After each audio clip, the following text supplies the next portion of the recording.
এই যে গত ১ বছর, ১ থেকে ১.৫ বছর আমরা নিজেকে স্বাধীন রাষ্ট্রের স্বাধীন নাগরিক হিসেবে উপস্থাপন করে যে কথাগুলো বললাম, মনের ভেতরের কথা, বাইরের কথা, চাওয়া পাওয়া, এত কথা, এত কথা, এত কথার মধ্যে এত কথা বলা, সব কথা বলা হয়নি।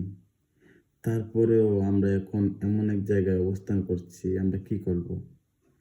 আগামী সরকার এসে আমাদের এর জন্য জবাবদিহিতা করবে না বা এর জন্য হয়রানি করবে না, এর কোনো কি নিশ্চয়তা আমরা পেয়েছি এই সরকারের কাছ থেকে?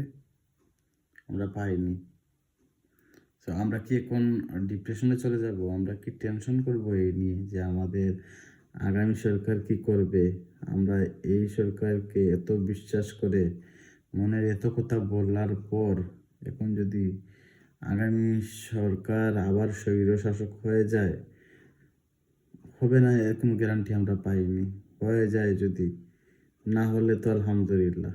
হয়ে যায় যদি, তাহলে এই যে একটা দুর্ভোগে পড়তে হবে আমাদের, এটার দায়ভার কে নেবে? বা আমাদেরই কি করা উচিত? আমাদের কি তাড়াতাড়ি কোনো দলে ভিড়ে যাওয়া উচিত? নাকি আমরা কোনো কিছুর অপেক্ষা করা উচিত?